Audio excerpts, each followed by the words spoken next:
Hello, welcome back for another video on ARK Survival Ascended, and to a brand new mod spotlight video. Today we're diving into the world of Tharat Ancient Sands from Arquitecto. This is a premium mod map that will set you back a sum of $10 and of course can be played cross-platform, which I am proud to announce is stated to be at 97% complete, which is a very pleasant surprise. Finally, I usually have to make these types of videos reviewing an unfinished product, so hopefully we will see more of this in the future when it comes to premium mod maps. And if you are wondering, no, this is not the video I've been working on for a while now. That video will hopefully release very soon. Anyway, I will be giving away codes to Tharat, so be sure to stay until the end of the video to find out how to enter. So without further ado, let's get straight into it. So here's a cheeky bit of lore to induct you into the world of Tharat Ancient Sands. It is a unique looking map that is highly inspired by ancient Egypt. Based in a world before extinction, it is considered to be one of the oldest arcs and also known for its great diversity of biomes, boasting a majestic yet expansive range of terrain that will most definitely offer some cool and intricate base locations for you to thrive and survive in. It also offers a wide variety of creatures inhabiting the region, including the majority of DLC creatures originating from Scorched Earth, Aberration, and also Extinction. Also, I did want to point out that when spawning in the temple, you are welcomed with some lovely Egyptian music.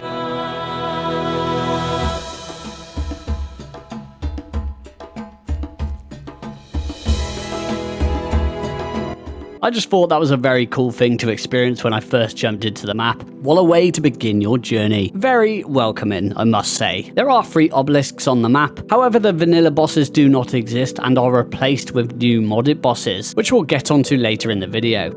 Tharat offers a wide variety of familiar yet refreshing new takes on the staple biomes found within every ARK map. Taking up the majority of the central map region are vast jungles, rivers, lakes, valleys, and waterfalls, featuring a wide variety of terrain, unique and quirky areas to explore. Many redwood trees can be found in the heart of the jungle, so if you are a fan of a treehouse, then that will always be an option. You'll frequently come across signs of past civilization, especially in the jungles. Plenty of pre-built Egyptian-themed infrastructure can be found throughout the entire map, ranging from intact buildings, ruins, and a variety of detailed temples. I can imagine you'd be able to build some very cool bases inside these structures, or by incorporating them into your base one way or another. I don't usually like building in ruins, etc, but this map probably has some of the better ones on offer. To the west lies a variety of lush biomes interconnecting with one another, one being a slightly aberrant style swamp, home to many of those typical creatures you'd see in a swamp biome, but also a few aberration creatures too. I was surprised to spot a few ravagers roaming around down here, and also an aberrant megalosaurus having a cuddle with this crystal, looking very comfortable. Seems like you'll find many aberration resources here too, plenty of crystals and gems, aberrant mushrooms, and also some charged nodes too. Lovely jubbly. This biome is also connected to a giant wyvern trench. I must say it's by far the largest wyvern trench I have ever seen in ARK. Flexing would definitely be the word to describe this one. It does look great though. This is honestly how I wish the Scorched Earth trench looked. I love Scorched Earth, but I preferred the dark fiery trench from ASE. This one reminds me a lot of that, but with a slightly more sandier texture. Also, I did find a random red loot crate at the highest point of the trench. Don't mind if I do. Tasty long neck rifle there. Thank you very much.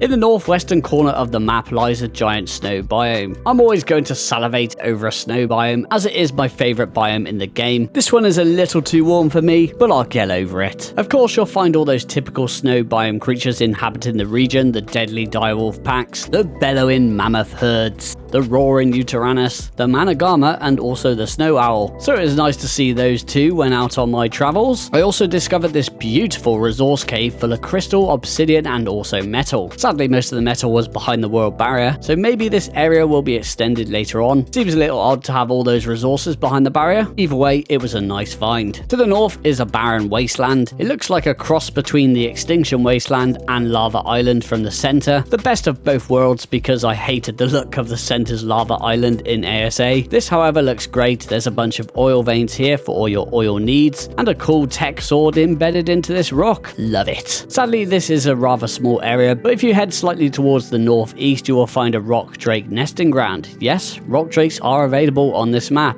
It kind of feels like I've won the lottery here. Either way, rock drakes are always welcome in my book. Moving over to the east side of the map is a sanctuary-like biome. It's basically the splitting image of the Extinction City, having far less ground clutter while also boasting some colourful flora. Yes, it is very pretty, I must say. You could expect to find all the typical features the Extinction City offers, plenty of city terminals scattered around, housing all the usual suspects of creatures, enforcers, defense units, and a variety of different creatures. It also does seem quite beginner friendly. Only dangers I've seen is really raptors, and even then they've been pretty rare. It is situated on its own island, so if you like living away from the rest of the map, then this could be a great spot for you.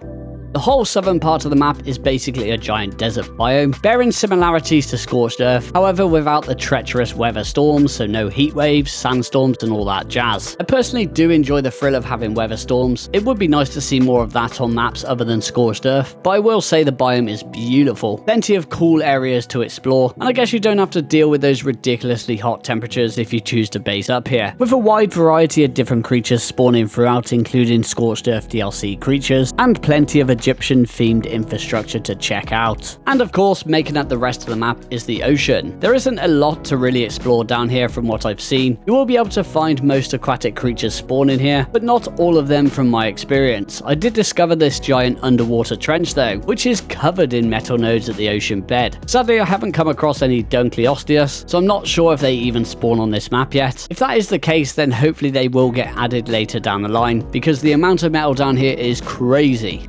There are a number of locations where you can find orbital supply drops spawning in, so there's definitely going to be no shortage of ways to farm loot on this map. Paired with these, there's also a chance for element veins to spawn in the same locations as the OSDs. What I do like is that the map developer has deliberately picked locations that are very large open spaces, which means creatures rarely get stuck on the landscape, which I know is super annoying on Extinction. Tharat also offers its own creature variants, donning some lovely new appearances. So far, I've spotted a fire dune Carcharodontosaurus, which is absolutely beautiful by the way. Best looking Carcha I've ever seen in the game. Also spotting a Gigantoraptor, a beautiful Featherlight, and a Shinehorn so far. I know there are a bunch more though, I just haven't got around to checking them all out yet. I do believe all these creatures can be tamed. The Shinehorn is larger than the regular Shinehorn, and instead of sticking it onto your shoulder, you can ride it and become the Shinehorn. I honestly couldn't believe it. It's ridiculous, but it's so fun at the same time. Other than this, I don't think they are any different from their vanilla counterparts in terms of abilities and usage. However, whenever they poop, they will drop different resources. For example, the Shinehorn poops out sweet veggie cakes, which was a nice surprise.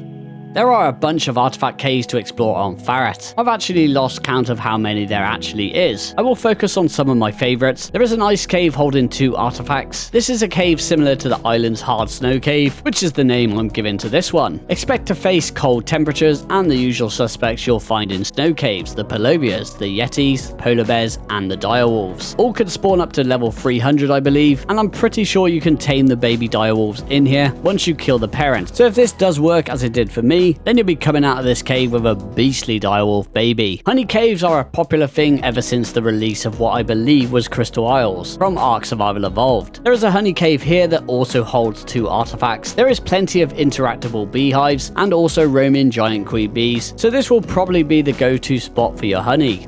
I do find that Architecto comes up with some odd and unique map ideas. I was surprised to come across this artifact cave giving off Extinction vibes, yet I'm also seeing a lot of survivor mates plastered all over the place. The artifact room is really cool with all the survivor mates lined up, but hear me out here. Just imagine there being a mini boss giant survivor mate to fight at the end of the cave. That would actually be pretty cool. Wink wink. Speaking of winking, check out this jump puzzle cave of dreams. Or nightmares. Dreams if you like loot crates, and nightmares if you value your life. I ain't the best when it comes to these jump puzzles, so I'm not looking forward to running this, that's for sure. Not to mention you'll have to deal with bats and creepy crawlies too. Oh, and in case you are wondering, no, you cannot use grappling hooks to cheese the cave. It's parkour or go home. However, with that being said, I did notice that the lava deals 0 damage if you fall in. But I wouldn't get too comfortable with that. I would expect that to be fixed in the next map update. The final cave I wanted to showcase was this hidden temple found at the base of a mountain. Once entering close proximity, music begins to play.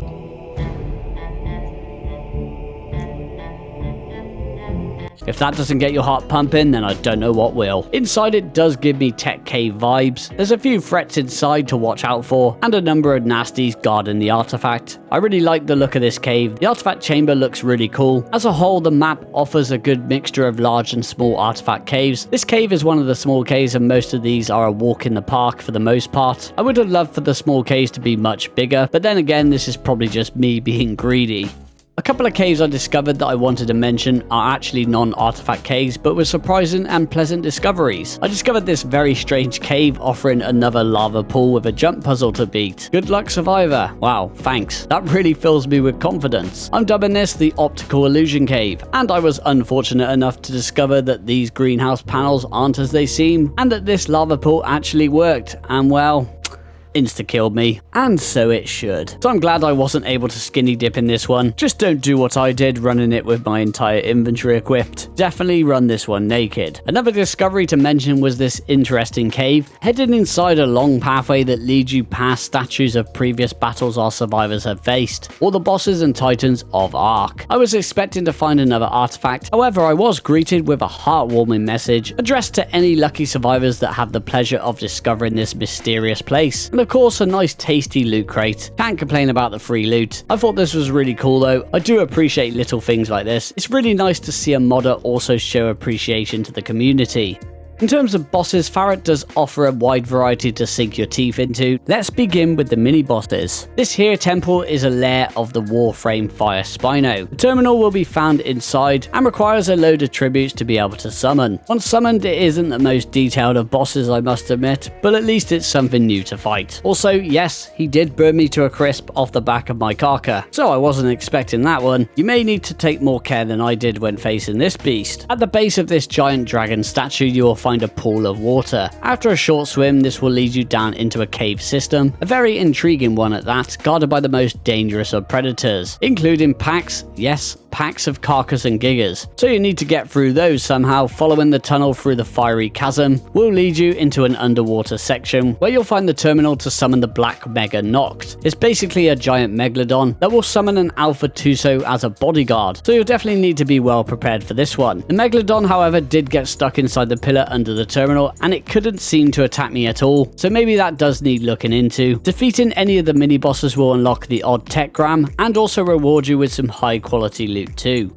And finally, to fight the main three bosses, you will need to head to this temple in the northeast corner of the map. This is the boss arena. You will find the terminal in the center of the room inside. All bosses will require a substantial and wide variety of tributes and also artifacts to summon, and you do have to be at least level 85 to be able to summon each. The arena works very differently to obelisks, where the boss teleports to you rather than you and your Tanes being teleported to another arena. It will instantly spawn in as soon as you click to summon it, so it's a bit of an adrenaline rush to get back to your creature in time. Being as the arena is an open world arena, you can walk in any creature that will fit through the gateway. For example, Karkas and Gigas do fit in here. Anyway, the three bosses. I'll give you a quick rundown on each boss. The first boss is dubbed Easy, which is the Nucus boss. It is basically a variant of the Broodmother, sharing similar attacks while having a cool new appearance. It will also summon its level 500 spider minions just like the Broodmother does. The second boss is the Arius boss, which of course is a variant of the Megapithecus with a makeover. Instead of throwing rocks, it will launch a flame sword stowed on its back, and will also summon its own variants of monkey minions to back it up in the fight. And the final boss is the Hydric boss, and this one is not a variant of the dragon, but a variant of the wyvern. It has a massive health pool, dishes out extremely hard hitting attacks, and summons a lot of fire wyverns that fly at the speed of sound, and will drain the health pool of any creature very quickly. So yeah,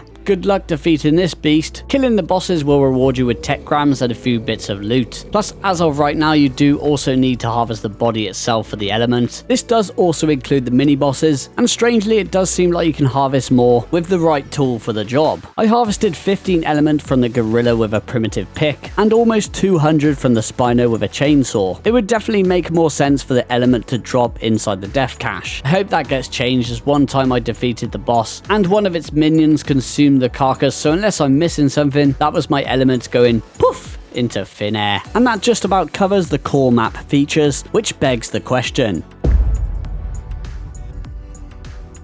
So the question is it worth the price tag? Well, as always, I'll be completely honest. I think it is a very enjoyable map, offering some great exploration value, a variety of new bosses to beat. Overall, I'm really impressed with the map design. I'm a big fan of the giant wyvern trench, the new boss arenas, the quirky little mazy puzzle caves, and the map does feel a lot different from other maps that I've played, so it is quite a refreshing experience. Which does bring me to a couple of negative points. Nothing too serious, but think of it more as reporting bugs if anything. So here's a few I have experienced. There are a few areas around the map where intense lighting flickering will occur. Admittedly, it's not in many places, but exploring those few areas is kind of painful on the eyes. Another thing is when summoning the underwater mini-boss from the terminal, my guy sunk into the pillar and got stuck inside it, and I had to use the ghost command to get out of it. And as I mentioned earlier, the Megalodon also got stuck inside the pillar too, and was unable to attack me at all, which allowed my creatures to basically kill it for free. And one more thing is the boss terminal inside the main arena can actually be destroyed, and it's not like it has a lot of health either to withstand any attacks, 1500 to be exact, and my primitive pickaxe one-shot it. So hopefully this gets changed, as I do not believe this is intentional. It's been a whole day of live running server time after hacking it down, and my terminal is still missing, so I had to re-roll the server to get my terminal back. So hopefully these bugs will get fixed with the next map update. Other than those bugs, the map does run very well. It does seem very well optimized. I've been zooming around in GCM recording this video for the past few days, and I have only crashed once. So that is an impressive feat when we are talking about Ark Survival Ascended, let's be honest. I usually crash a lot more even when playing vanilla maps, so I'm quite impressed by that. But yeah, I think it's a very nice map. It is evident the amount of hard work that has been put into it. All in all, there's a lot to see and do throughout the map. I've really enjoyed checking this one out, and honestly it does depend on what you want from a map really. I always enjoy the experience of playing a fresh map with new areas and caves to explore, and this map offers plenty of biomes to explore and plenty of caves to delve into. So a finished map is always going to be worth it for me due to the many hours I'll put into it, and it felt so refreshing to review basically a fully complete map. Plus there is a few things to look forward to in the near future. Architecto will be adding Extinction Titans, new dino variants, these will be known as dark variants, new alpha variants and loot, more caves to explore, new mini bosses and much more. So even though the map is at 97% completion, there is still a lot of new features being added, and I'm really looking forward to seeing every one of them. As promised, I will be giving away a bunch of free codes to Tharat. To enter the giveaway, you'll need to join my Discord server and react to this post in the server announcement section with a heart emoji. Winners are picked at random, and I will announce the winners next week. Link to my Discord will be in the description of the video and in a pinned comment, so I'd like to give Architecto a massive shout out for that. And that is also going to be the end of the video. Hope you all enjoyed it, and I hope it was helpful to you all. And if it was, please don't forget to like, comment, share and subscribe for more. I have been working on this absolute banger of a video, and I can't wait to show it off to you all. I'm hoping I can get it out before the end of the month. Anyway, I hope you're all having a great week,